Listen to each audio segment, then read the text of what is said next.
welcome to Dysfunctional, where our brains are dysfunctional, not our relationship. I'm Laurel. And I'm Lane. And I'm Piper. Piper doesn't like to be on camera very much, so she's in her hidey hole. in the background. Yeah. All right. So today we're doing something a little bit different. And Laurel and Piper actually don't know what we're doing today either. We're going to be guessing the serial killer. So I have short stories of lesser known victims of very famous serial killers, and you will guess who the serial killer is. Okay, are we ready to jump in? I am. Okay, awesome. So our first victim is Brian Hartnell. Does that name ring a bell to anybody so far? No. Sounds familiar. Yeah, Piper. Her brain is much more into I know, that's why I'm like, we have to wait until the end to guess, because Piper will probably be like, I know who it is, as soon as I say the name. Just about everything within 2 seconds. So. Yeah, I'm the same way. All right. Brian Hartnell was born on July 1st of 1949 in Walla Walla, Washington. He is 76 years old today, so I'll give you that little piece. He was actually a survivor of one of our serial killers. He was attacked September 27th, 1969 at Lake Berryessa at the age of 20. Him and a friend of his, Cecilia, were laying on like a beach shore having a picnic. When Cecilia saw a man lingering in like some trees nearby, kind of in the shadows, this man suddenly appeared holding them at gunpoint, telling them, I'm going to rob you and then I'm going to escape. And they were like, okay. They were bound with clothesline, and then like he robbed them and they thought the encounter was almost done, and then he pulled out a foot-long knife and clearly stabbed them a whole bunch. Cecilia died days later, but Brian actually survived. And here's where some of the finer details are going to come in about the serial killer himself. This man was wearing a black hood with a white symbol, claiming to be an escape convict. Okay. I think we just got some thoughts. I think I definitely have some thoughts. To prove that he was responsible for this encounter, he, later on, I didn't get the date exactly, but later on he actually drew a large crossed circle on Brian's car with the dates of the two shootings from around the same area, around the same time, and then the date and time that he assaulted Brian and Cecilia, because they had already pinned him for the shooting, so he was like, these are me, but also here's all of the details of the encounter that I had with you to prove that it was him, and he confessed. That's our first serial killer. Who do you guys think it is? The Zodiac. It was. I was thinking it was the Zodiac, but I was sitting there and I was like, why the fuck can't I actually genuinely remember? I know the name. But yeah. Yeah. Okay. Zodiac killer. Awesome. Okay, our next one is, our victim's name is Martha Tabram. Does this name ring a bell? Vaguely. Yeah, this story actually rang a bell for me, but I don't know that I could pinpoint who actually was the serial killer if I didn't know already. But so Martha Tabram is our victim. She was born May 10th of 1849 in London. She was the youngest of 5 children. In May of 1865, she turned 16. Her father pieced out and then actually died in November of that same year. This actually hurt her quite a bit, and we'll see that, like, as I tell you a little bit about her adulthood. So at the age of 20, she married Henry. They had 2 kids. She was 22 when the first one was born and 23 when the second one was born, so they were back to back. And then she began drinking so heavily that her husband essentially just left her. He couldn't handle it. So after her husband left, he had actually paid her a weekly allowance, is what they had called it. But he essentially was giving her like child support, until he found out that she actually had been living as a prostitute to supplement money. And then he reduced the amount that he was sending her. She then eventually moved in with another man named William Turner, and Henry quit giving her money altogether. He would see her occasionally. They would meet up and catch up or whatever, but she would constantly ask him for money every single time they saw each other. So it kind of boiled down to where he wasn't seeing her very often. And actually 18 months before her murder was the last time he saw her. Her current husband, Turner, reported that she was quite a drinker as well, that she was still prostituting to supplement their income. And on August 4th of 1888 was the last day that her current husband, William Turner, had seen her alive. So on August 6th, she met up with a friend that was actually a fellow prostitute to go have drinks. And this friend's last name was Connolly. I didn't write down the first name, but last name was Connolly. She had a nickname too, but I thought that might give it away because I recognized the nickname, so I'm not going to say it. Okay. So Connolly gave conflicting stories for what had happened that night. She gave different time frames for when they met up to go start drinking. And then she also said she calls Martha Emily. So like her story was kind of all over the place. They weren't sure if it was really reliable. At 11 o'clock p.m. that same day, 8/6, Martha's sister-in-law actually saw Martha enter the White Swan pub, but she was all by herself. So it's believed that that's where they met up to start the evening. Connolly says that they had actually met up with 2 soldiers at that same pub, and they all left together right around midnight, and they split off into couples just down the street. Now again, keep in mind, like, they're prostitutes, so they took their soldiers and went separate ways. Martha went with her soldier into George Yard, which is now known as Gunthorpe Street.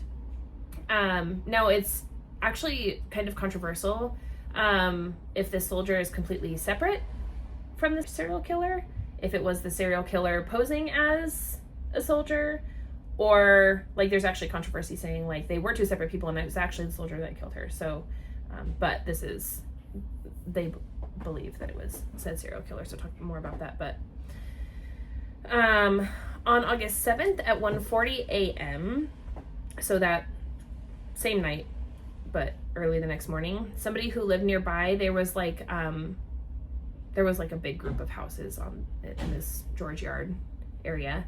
So somebody who lived there had walked by where Martha's body would later be found, but say they didn't see anything. However, it was still dark, so the body could have been kind of hidden by the darkness. At 2 a.m., a police officer saw a soldier right around the same area, questioned him. He said he was waiting for a friend that had been with a woman in the building, and then the police officer didn't question it any further. He just left. Boo. Yep. At 3:30 a.m., a cab driver walked by, like by the stair landing there at the George Yard buildings, saw a body laying on them, but didn't really think much of it because homeless people kind of slept on those stairs. It was pretty normal to see somebody sitting there. And then at 4:45 a.m., a tenant of the building was walking by that same set of stairs and saw the body, but there was a pool of blood under it. So then they called the police. And it turns out that Martha had 39 stab wounds from her throat to her lower abdomen.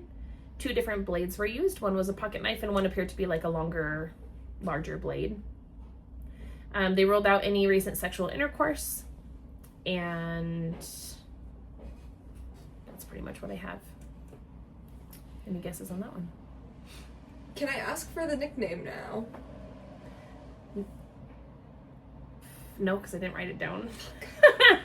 Okay. So it's 18. I want to say it was Polly. This was 1800s? Yes. So my first thought was Jack the Ripper. Okay, I was gonna say Jack the Ripper because a lot of that sounds like a specific person from Jack the Ripper. It is Jack the It is? Ripper? It is. Yes! Oh my Oh gosh. my god, 2 for 2. We're doing Yeah. Yep, Jack the Ripper. I was gonna be really upset if it wasn't because I was like, it sounds just like that See, and one. I heard you say 1800s and immediately my brain went Jack the Ripper. Yeah, I'm awful with Obviously. time frames. I had a Oh, no, feeling you're those fine. would probably give it away a little bit, but they're pertinent to the story.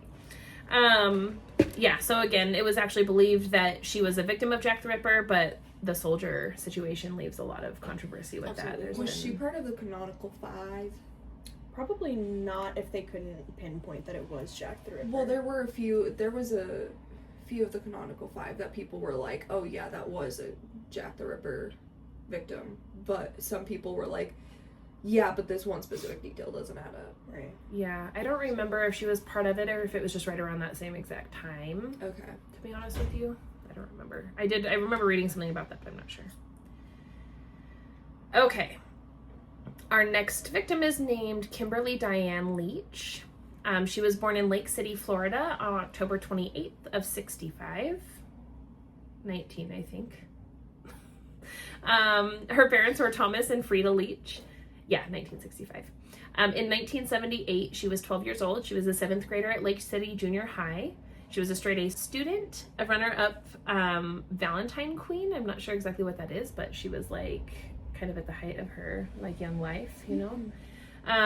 She'd just gotten her first boyfriend, picked out a new dress for the upcoming school dance, so she was like on cloud nine. On February 9th of 78, she went to school, got to school on time, left her first period class just before 9 o'clock in the morning to go get a purse that she had left in homeroom before that class. She grabbed her purse and headed back toward class. It was just pouring rain, but she made that run because she needed her purse. And she never made it back. Never got back to class. So her parents, they actually had no idea she didn't make it back to class until they got home that night, and she never returned from school. So once they returned home and she wasn't there, they started calling around for family and friends. Nobody had seen her. And then they got in communication with the school and found out that she never made it to back to first period. So they, of course, immediately reported it to the police. So friends, family, everybody kept telling the police, like, she would never run away. There's something wrong. She was way too shy to just run away, and she was a really good kid. So 6 days after this, the killer was apprehended in Pensacola while driving a stolen vehicle. He refused to tell the police where Kimberly's body was because, quote, the site was too horrible to look at. Do we have any guesses yet? Just yes or no. No. Is more of what I'm looking for. 12-year-old girl. The name sounds familiar, but And he's one of those guys that limps out after he kills someone. Which, like, just don't do it in the first place if you're so afraid of what you're doing. So April 7th, the police did find her body near Sewanee River State Park in a sheet metal shed encircled by a wire fence that kind of looked like an abandoned hog pen with a small metal lean-to. So to give you kind of an idea of just what it looked like. First, the officer had seen like tennis shoes and then saw a pullover jumper and then found like exposed bone within that jumper. Otherwise, other than the jumper that covered part of her, she was nude. But there were blue jeans and other like clothing items that were just kind of piled beside her body. She was in an advanced state of decomposition by this point, but dental records confirmed who she was. And the cops said that most of like the violence was at the neck region. And then the last thing that might give it away. So there were actually 2 other large cases in the same area around the same time. Where was it? Pensacola? This was, yeah. Okay. So I think they were around the area, but yeah, 2 other large cases going on around this time. One was a sorority incident, and then the other was an attempted abduction that were also being investigated, and they actually linked the 3 eventually. The only sorority incident I can think of was Ted Bundy. the only sorority incident I can think of was I mix up my Eds. I can't remember if it was Ed Kemper or Ed Gein, but one of them was dubbed the co-ed killer. But I don't remember Wasn't that him. Kemper? I think that was Kemper. Because Ed Gein is just Ed Gein. He's just. Oh yeah, Ed Texas Gein Gein. was the one that Leatherface was based off of in Yeah. Texas Chainsaw Massacre. I don't remember him having a 12-year-old victim though. Oh, remember, these are lesser known victims. I know. Is it? Ed Are we Gein? anywhere in the ballpark with any of our words? One of them was right. Is it No. Kemper? It's Bundy? Is it Bundy? Yeah. Bundy? I'm killing Oh this! my god, he totally did. Yeah. He totally did. Okay, but I was only second guessing myself because he was never the type to be like, oh, the site's too terrible. No, He was usually wasn't. pretty proud about what he did. Yeah. Yeah, he Holy never crap. really. Okay, I'm killing this shit. That was crazy. You are. I didn't think I'd be winning against you. I know. Apparently, this is a competition now. Okay. Oh, sorry. All right. Our next victim is Edward Smith. He was born in 1963 in Milwaukee to Walter and Josephine Smith. He had 12 siblings. Everybody said that he was loving, respectful, and trusting. He grew up in a Christian home. He was actually a fan favorite performer at Club 219. He was known as the Sheikh, I think is how it's pronounced. Sheikh. Sheikh? I mean, that sounds right. I think so. Something like that. It's one of those words that people don't normally think that hard about. Yeah, because he wore a headscarf and he was really friendly, so they like gave him this nickname. Is this any of this ringing a bell so far? Yes or no? No. No. Okay, Not for great. me. So he, at the time of the murder, was 28 years old, and he was the serial killer's 17th victim. So on June 14th, 1990, he was seen leaving the Phoenix bar in Milwaukee with his killer. His friends saw him and this killer together at several bars around the area prior to the murder. And they saw him leave the bar with this person, and then he never came back. So he was actually reported missing that same year in 1990. So I have just a little bit about what happened. So he had followed this killer to the killer's grandmother's house in West Allis. And then the killer drugged, strangled, and dismembered the body, then immersed the remains in acid. And this was actually a really big deal because the killer really regrets how he got rid of said body. He I'll give you regrets that. it? Yes. I think I know what it is. So the body was clearly never found, but the killer had photos in his home, confessed to killing him, and in 1991 was kind of when they found these photos, and he confessed. So they went a whole year without having any idea what had happened. That's pretty much what I've got. And then a little fun fact: Eddie's sister actually made friends with the killer's father and stepmother, and actually visited the killer in jail, where he apologized for killing Eddie to her face. See, I want to say Dahmer, but I don't.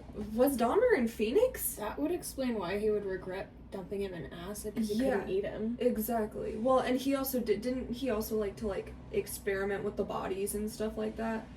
This killer liked to keep, Can I ask if Eddie had tattoos? I'm not sure if Eddie had tattoos. Well, if it was Dahmer, he probably didn't. Or maybe that's when he found Maybe out. that's when he found out he didn't like him. It's Dahmer. It's Dahmer. It's Dahmer. Yeah, so he When was he in Phoenix? Milwaukee. Right then? Milwaukee. Where's that? Where's Milwaukee? Phoenix Bar is the name of the bar that Oh, he was where's taken Milwaukee? Okay, I thought you were talking about Phoenix. I don't know. Here, let me look it up. My school did not do good with this. My school did not try very hard. So Dahmer liked to keep bits and pieces of bodies, like trophies. Yeah. Yeah, that's why he was mad that. That actually makes sense. For some reason, I thought he was also one of the ones who liked to experiment with bodies. I didn't look too far into it, to be honest with you. I know. Totally could be. Why is my phone being... Wasn't he a little bit of like a science nerd or something? Wisconsin. Yeah, I remember he was... Wasn't he the one who would go for dead animals on the road or something like that? I don't think so. remember. When he was Yeah. younger. Yeah, when he was a Mhm. little kid, he would find dead animals and... Didn't he keep him in a shed is it on his family's property or something? And his think parents so. found it at one point. I think so. Ow, I just ripped my nail away. It from was my when you finger. said that he brought him back to his grandma's house. That's when I was like, Mhm. sounds pretty Dahmery. Okay, our last victim's name is John Butkovich. He was born September 16th, 1956. Oh gosh, that name. sounds familiar. I It can't figure out does. why though. Well, let's see if it rings bells. I tell you the story. So he was born September of 56 to Marco and Teresia in Nova Chapel, Croatia. He moved to the U.S. with his family and lived in Lombard, Illinois. He was hardworking and ambitious. He actually, one of his dreams was to fix up an apartment and just, build himself a future. He was just very ambitious, yeah. In 1973, he actually dropped out of high school, went and worked in a hardware store when he was offered a job by a contractor working at PDM Construction. No bells. I'm not seeing bells. Okay. So he generally would pick up his paychecks and spend time playing with his employer's stepdaughters. That was a pretty normal occurrence for them. He was pretty close with his employer's family.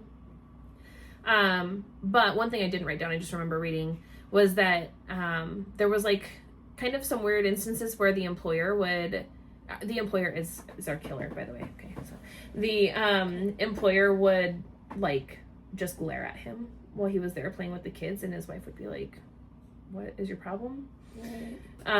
But the wife loved him, so he was always over there playing. So he worked for his employer for about 8 months, and then on July 31st of 75, he quit because there was an unpaid wage dispute. He was short wages on his paycheck. So he went to go pick up his final paycheck and had actually brought friends with him to go pick it up because they were going to, they were threatening to kick his ass and get his money. So they did that. They went over there. They were threatening him. They refused to leave until he got paid. The boss says that he actually admits, it turns out I did owe him $300. I gave him the money. They actually hung out, smoked weed, drank until John and his friends left. And then I passed out in my chair. My family was here sleeping, no big deal. So he had a great kind of alibi. Not really. Nobody can account for him. A great story, I should say. It sounds like it ended so great. But, yeah, John never returned home that night. His car was found abandoned, actually, about a half a block away from his home in Chicago. His wallet, jacket, and ID were all in the front seat with the keys still in the ignition. So I don't know if they actually ended up leaving that night and then he was stopped again. I'm not sure exactly how it happened. But we just know that, yeah, he went missing. And then Chicago police dismissed concerns, basically saying, well, he ran away. And, and of course his family was like, he would never leave voluntarily. That's not true. He was always really close to his family and friends, always checked in with everybody. So everybody was like, no, right, he's not. But they stuck with that. They never really did any digging. And kind of a sad piece. He had actually recently spent $2,000 on carpet for his new apartment, starting his renovations right before this happened. So the family called the police once a week for almost 2 years. And every single time they were like, no, he just ran away. He's fine. And then December 1st of 1978, the killer was arrested for other crimes and confessed to putting him in handcuffs, sitting on his chest, and strangling him to death. John's was the first body to be found buried under this serial killer's garage. So, first name that I'm thinking about. Did he like to go and be a clown for people? Yeah. Was he Pogo the Clown? The clown was... He usually went after little boys, not grown men. Yeah. Did he have a construction company? Because I remember very clearly one of the serial killers I have in my brain having a construction company, and I can't remember which one it is. My first thought was one of the Eds. See, my first thought was John Wayne Gacy simply because you were talking about employer, but I did not pay attention to the construction company. Because I know of a serial killer that had a construction company, and I can't remember which one it is. What the fuck is that? I know who you're talking about, but Are we in the ballpark? One name you said was correct. Ed Gein. No. It's one that you don't think it is. It's John Wayne Gacy! Is it? He Yep. did. I fucking knew it! Ha. Yep, John Wayne Gacy. That's all I have for you guys. I thought that it would take us a lot longer to get through these stories, but they're much shorter than I thought they were going to be. I like That's these okay. ones. I like this. So you like that? That was fun. I actually was a little bit shocked with some of them, I'm not gonna Yeah. lie. And I know me and my dad were talking about John Wayne Gacy for a minute because he was trying to figure out which killer he was thinking about, but he was telling me some things that added up with John Wayne Gacy, but some of it I was sitting there and I was like, that doesn't sound like him though. But I was so sure he was talking about him. Yeah, I did this on purpose. I was trying to find ones that were they don't quite fit the mold. Or they were really not. Like John Wayne well-known. Gacy, usually going after smaller boys. Yeah, but he did also go after a few older. Yeah, but that was so much more rare for him. I think this was mostly just anger, for the issues at work and stuff. He worked there for 8 months. There was plenty of time if he was just hiring him to kill him. Right. You know? Yeah. So I think there was more to this one. He was just mad because a whole bunch of people came to kick his ass. Yeah. Which they should have, because he's a fucking piece of shit who deserves it. Agreed. I would So- also like to say with the Jack the Ripper, when you said the time period, I thought you said 1980s, and I I was may like, have oh, so this was at the one point 80s. I struggled with So my that's time why zones when you the whole said time. 1800s, I was like, wait, she said 1800s? It's for sure Jack the fucking Ripper. Yeah. But I heard 1980s, so I was like, that's too early to be Jack the Ripper. He would have been long dead Wasn't by he then. the one that got the toin? The Twain? The Got term? the coin. Serial killer coined? Wasn't he like the reason for that? Because he was killing so many people, they needed a word for it. I feel like he was, if I remember correctly. I think he might have been. When? Hold up. Let's look it up. No, it was in the 70s. What? For who? You know, you'd think this would give me a little bit more information. Who coined the term? Robert Kenneth Rustler. That's the person that made the term up. We want to know why the term. The Kerm? I can't talk. Wait. You know what I meant. Yep. Oh, it was the son of Sam. Okay. I don't even know who that is. I'm pretty sure, if memory serves right, he was also someone who went around killing little boys. Son of Sam. That's it for today. Okay. That's all we have. We're gonna go So- now. Thank you for listening, Yes. watching, whatever you're doing, because we also do have a YouTube we're gonna be posting videos for, so make sure to look at that. Yeah. Yay! Have a good day. Goodbye. Episode 2 complete. Thank you, goodbye.